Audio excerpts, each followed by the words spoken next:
Hey everybody, Jeff Reinhardt here, LMP and Lancaster Online. Welcome into the Week 6 edition of the LL Football Roundtable, brought to you by Bobby Rahal Lexus. Thanks for that. Coming to you live from Millersville, Penn Manor. Comets are playing well, won a couple games in a row. Big Section 1 showdown game this week against Hempfield. So we're going to talk all things Comets. Let's bring in Coach Brew. John Brubaker's here. How you doing? Pretty good, bro. Hey, you good. guys are playing well. What's going right here the last couple of weeks? Our defense has been pretty stout our last couple of weeks. We've been getting turnovers, taking advantage of some things. Have been playing solid defense. So offense has been doing decent. We're moving the ball. We got to sustain drives and put points on the board. We're doing things that we need to do. We just got to keep moving the chains and be a little more consistent offensively. But I like what our defense is doing. Our 4-down linemen are doing a great job on defense. And our secondary has been doing a pretty good job too. So I like what we're doing in that respect. You shouldn't be looking at the standings, but you're atop the standings. You're 2-0 here with Hempfield and Wilson.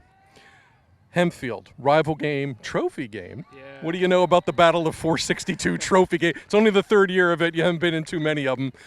But to be playing for a trophy on Friday, how cool is that? Yeah, that's actually really cool. I mean, I know LS and Solenko has one, but this is our only trophy game of the season. I mean, we lost the last two. I'd love to win this one. Would really love to win this one. What kind of game are you expecting on Friday night with the Knights?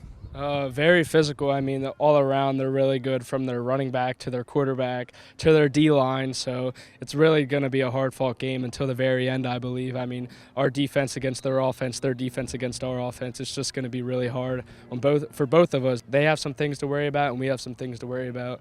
Just seems to me that you have everybody's attention a lot now, and things are going much better over here for your squad. Why so? It's honestly, it comes down to practice. Like, for first couple of weeks, we didn't practice. I mean, we didn't practice too great, and then we've just flipped the script. Like, we're practicing, have 3 good practices in a row. We're watching film, we're studying the other team, and then we go in, we get some momentum, and then we just ride that. And being 2-0 in the section is really going to help us a lot too. This game's going to be fun. We just got to have a good week of practice this week, and I think we'll be good. Thanks to the folks at Penn Manor and Jeffrey for making his visit over there to the Millersville area. And this is the LL Football Roundtable, brought to you by Bobby Rahal Lexus. Seated to my right, the estimable Jeff Reinhardt. Seated to my left, the dapper John Walk. These dudes cover high school football for LNP, LancasterOnline.com, and I sort of do too, among other things. And we're going to talk about what just happened and what might happen next in the league, as we're in the middle of the season now. It's in the middle of the season where section races are starting to take shape. We're not going to do too much about district playoffs, but that's starting to become something that people are at least paying attention to. And I thought the significant game, one of the most significant games last week, was for the second year in a row, Hempfield 17, Manheim Township 14. Other than that, Rhines, what impressed you? Bullet points. Real quick here. I saw Manheim Central Warwick last Friday. Barons finally snapped the streak against Warwick. Warriors had beaten them 4 straight times, and Central beat them 47-13. This Bryson Armold kid, the running back, is really come breaking good. Out. Yeah. First play of the game, 80-yard touchdown run. First play from scrimmage. He rushed for 201 and 2 touchdowns. Zach Hahn, again, 3 touchdown passes. He has 10 TD passes in the last 3 games. Central goes to 5-0. They'll go for 6-0 this week against Muhlenberg. They were 6-0 last year when Warwick tripped them up in week 7, but Central, impressive. Barons are playing really well. E-Town, maybe in the craziest game last week. E-Town 47, Twin Valley 42. Hello.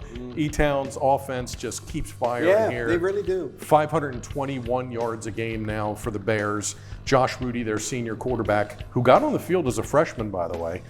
I plugged in his stats today. I thought to myself, this kid's getting close to 4,000 yards. He's on 4,000 yards on the dot. Needed 317 last week against Twin Valley.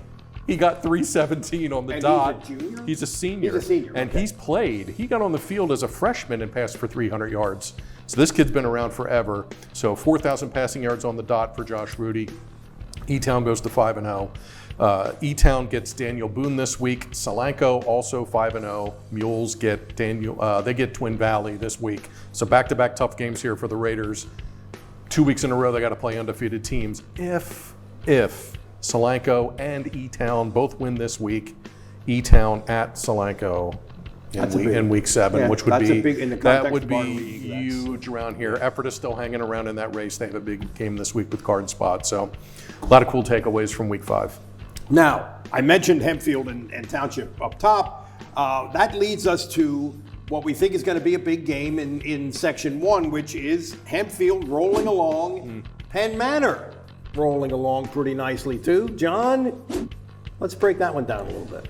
The Comets had the big week 1 win coming out of the gate. They get swamped by Lampeter Strasburg. I think it's 36-0 loss. They come back and they're leading against Solanco and they lose it close. And then they've won the last would be 3. 2 of 3. They beat 2 of CV 3? in week 1. Yeah. So all that is to say, outside of that week 2 loss to LS, Penn Manor's been right there hanging, playing with everybody. But this is their toughest game so far of the season.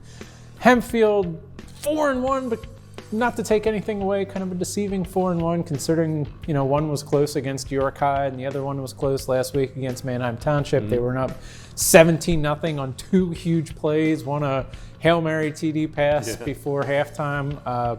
Stephen Ketch, the backup quarterback, comes in, throws it down in the field, all about the Benjamins. Gabriel Benjamin brings it down. It's a touchdown, and then boom, opening kickoff to start the second half. They're up 17-0, and they hold on to win it 17-14.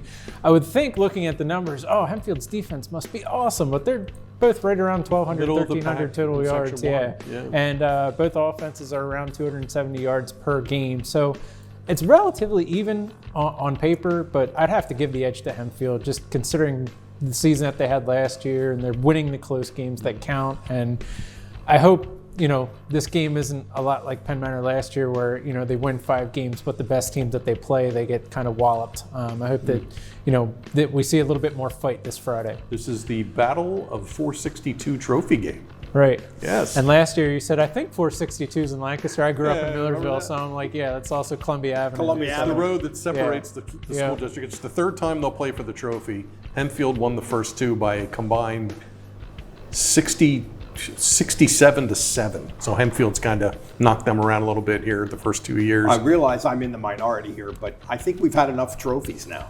It's a lot of trophies. There's Now, I know another- the kids don't feel that way. The players don't feel that way, and they're more important than I am. There's another trophy game this week as well, which we'll get to. But a fun game. Penn Manor, here we go. I don't want to say put up or shut up Comets, but we've been waiting for them to win a signature game. You would This think was for a them to signature get game. into the playoffs, you got to win 1 of 3 against Hempfield Township or Wilson. Sure. So, this is one of their chances here. Agreed. There you go. Speaking of Wilson, rolling along Yes. now after a little bit of a wobbly start. Yes. And they go to Governor Mifflin, which was a monster last year, less so this year. Yeah. But that's kind of a rivalry game within Berks County, Oh, yes. which, as you know, is now LL part League. of our purview. Yes, exactly. Rhymes, tell us. Huge backyard rivalry game here. Wilson leads the series. This is a lot of games. 37-27. So they played a lot. This is for the Gursky-Lynn trophies. Former coaches at the school, John Yeah, Gursky and right, sure. Lynn at Mifflin. 11th meeting for a trophy game. 7-3 Wilson in the trophy series, but Mifflin's won the last 2 with Nick Singleton. That might have been a factor. Yeah, a little bit. And both were mercy rules. By the way, folks, Nick Singleton leading the nation in yards per carry Yeah. in college football right Yeah, now. he's pretty good. Major college football. Yeah, both games the last 2 years were mercy ruled. And you just don't see Wilson ever get mercy ruled, but Mifflin's done it the last 2 Extraordinary years. circumstances Yes. because of the team. Yes, Wilson's figured it out. Cam Jones has been great. 10 touchdown runs, a touchdown catch, and 3 punt returns for touchdowns. Wow. He's found it. He's been playing a lot of tailback for Wilson. Mifflin needed a win last week against Muhlenberg and got it. 42-8. Delson McNeil, the quarterback, 3 TD keepers and a touchdown pass. So Wilson's D's got to kind of keep him under wraps. not let him waggle and get out and do damage on his feet. Wilson's out for blood here. They've lost 2 in a row by mercy rule to their backyard neighbor. And I know it's at Mifflin, but wow. Look out, Bulldogs here. Mifflin, and they're but, feeling it. You know, they could, I mean, Wilson could almost walk to the game. You know? Yeah, they probably could. Yeah. Always a fun game. Wilson looking to snap a little slide here in the series. In LL Section 3, we would not have thought this was a huge game, but it's turning out to be a pretty big one in the context of the section. Garden Spot at Ephrata. John, do you have anything for us on Garden Spot and Ephrata? I got a whole bunch. I'm just trying to figure out what I'm going to use here. All right, self-editing. Let's start at the quarterbacks, because these are two of the better ones within the league, just as far as the numbers go. Garden Spot quarterback Kyle Harting and Ephrata quarterback Sam McCracken are 2 of only 5 passers in the league to have already eclipsed 1,000 passing yards through the first 5 weeks. I'm a defense guy, so I was kind of looking at those numbers. Garden Spot has held opponents to 71 points, 5th best mark in the league, and they're holding opponents to under 270 yards per game, which is top 3rd in the league. Meanwhile, Ephrata is giving up 311 yards per game, which is bottom 3rd. That's a difference of like 50 yards, but that's it's kind of similar in that sense. I saw Ephrata, whatever it was, week 3, week 4 against Solanco, where they had plenty of chances to win it and they just couldn't pull it off. And then it was good to see them kind of bounce back since that point. Garden Spot, this is what, year 3 under the returning head coach there? 3 or 4 for Z, for Z and Matt Samparinas, who we're talking about. So it's just kind of cool to see Garden Spot back in this mix. He's really been, it was only a couple years ago where they were starting out 0-5, 0-6. So here they are, they 4-1 really throw it overall. around. They So really winner of this pass-oriented basically, offense, winner of this basically gets a leg up in Section 3 to stay close to Solanco and Elizabethtown. So if Ephrata would win, they would improve to 2-1. If Garden Spot would win, they'd be 3-0, and big games still to play in the final weeks. My favorite Ephrata stat of the week. Sam McCracken, their quarterback last week against Boone, completed 6 passes for 245 yards, 40 yards per completion. 3 of the 6 were touchdowns, including a 97-yarder to Nate Conover. And Andre Weidman had 3 catches for 100 yards and 2 touchdowns. So Ephrata's offense is fun and gun right now. This, like John said, this is a really huge game. Yeah, Garden this Spot, is I think it's an interesting matchup too. I think Ephrata might be a little bigger and more physical, but what Garden Spot's doing is tough to defend and tough to deal with. I've seen both these teams. I think it's a pretty interesting game. I just want to point out that John said I'm a defense guy, but he didn't say defense wins championships, which I regard as progress. Just saying. There you go. Just saying. Okay, the 4th of our 4 games that we're going to kind of feature looking ahead. And this is actually a very significant game in the section and maybe even in the district races. Hamburg and Lancaster Catholic. Whopper game. Both teams 5-0, both teams sailing. Yeah. We'll get the district stuff out of the way first. Catholic is number 2 in AAA behind Wyomissing. Hamburg is number 4 in AAA behind West Perry, which is also 5-0. So big game in AAA this week because Wyo's going to be there. Yeah, Wyomissing is another. They're on a different level. That's a different They're on a species, different level. yeah. Hamburg.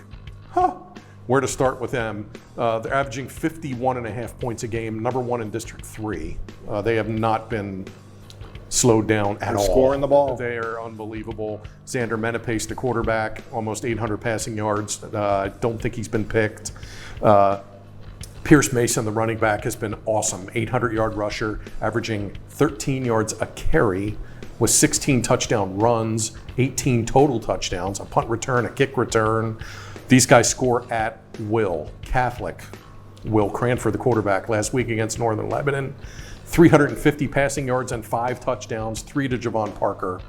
Elijah Cunningham rushed for 122 and a touchdown. Cranford has really made a leap. He's been there forever. Really good athlete, Yes. veteran guy. He was a terrific baseball player, catcher Yeah, he on the is. baseball team. Yeah, he but is. it seems to me like he's taken that He step. has, and this is his 3rd year as a starter. He's been in the offense, and now he has some really cool weapons. Gonzalez, Parker can really catch the ball. Cunningham can run the ball. Crawley can run the ball. Catholic has some weapons. Catholic's defense has been a smidge better, John. Whoever can stop whoever last probably wins this game. This could be 42-40 or something crazy. I'm expecting a ton of points in this game. Sorry, I'm rattling off stats all right, off the top of that's my all right. head, but great matchup. I believe Hamburg's run game, Yes. second best in the league. Lancaster Catholic run defense is top. Number one in the league. Yeah. They've only given up 400 I rushing like yards. it. Yeah. So that's power versus power.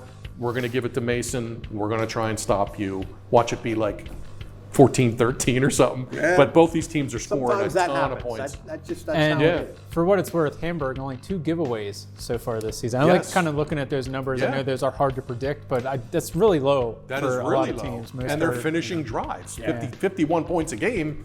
Yeah. That's 5-6 Yeah, touchdowns that's a right, game, and they've been really So if you can good. hold on to the ball and control the clock and all that Yep, stuff. so. those two are tied with Schuylkill Valley for the Section 5 lead. Panthers play Northern Lebanon this week, so they'll need a win to stay there at the top. Yeah, I'm not sure what they are. They're a running team. Dom Jeffrey. But I mean, how good they are, I'm not sure. Yeah, well, and they haven't played Hamburg That's and, what I mean. and Catholic yet. So SB will be around later on, and they get Catholic in week 10, actually. We mentioned why I'm missing. I should point out I'm the first of us to have seen them Yes. last week. And let me just give you some kind of an indication of what this was. They beat Elko 42-0. Elko's a pretty good team. They're not bad. And it was at Elko. Physical. Wyomissing had 7 possessions. The first 6 they scored touchdown. The last one they took over with 2 plays left in the third quarter and controlled the ball the rest of the game. The game. Yes.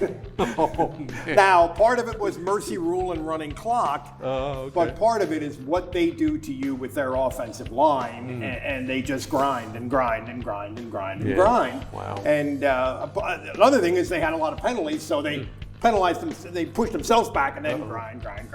So that's how they were able to chew up the clock. A terrific team. 2 kids averaging 12 yards a carry, Yeah. and a third kid has 10 touchdown runs. They're really good. And I think about a third of the teenage population of the Wyomissing School District carried the ball in this game. I think you're Didn't right. just play, carried the Got ball. So it touches. was a fun game to cover. Oh, Anyway, so anything else for the good of the order? I know. Where are you going to be this week? Where am I going to be? I'm going back to Landisville. My alma mater is also taking a trip there. Penn Manor at Hempfield, Section 1. Both enter 3-0 in league play. nice. Friday night, I'm going to Lancaster Catholic. I'll see Crusaders against Hamburg. Yep. Saturday, I'll be in Shillington, 1 p.m. kick. And we'll see with this hurricane coming. I don't know what's going on Yeah, with that the weather. could change. That's Look another out. thing that could change a lot of things Yeah, about this. This could be a long weekend till Yeah, it's all yeah. over. Saturday, 1 o'clock, Wilson at Mifflin. And I will be covering our Lancaster Barnstormers, who are going for their league championship. Nice. A whole different animal, different sport and everything else, but that's where I will be on Friday night. All right, that's it. This has been the LL Football Roundtable. For John Welk, for Jeff Reinhardt, I'm Mike Gross, Bobby Rahal Lexus. Thank you. See you later.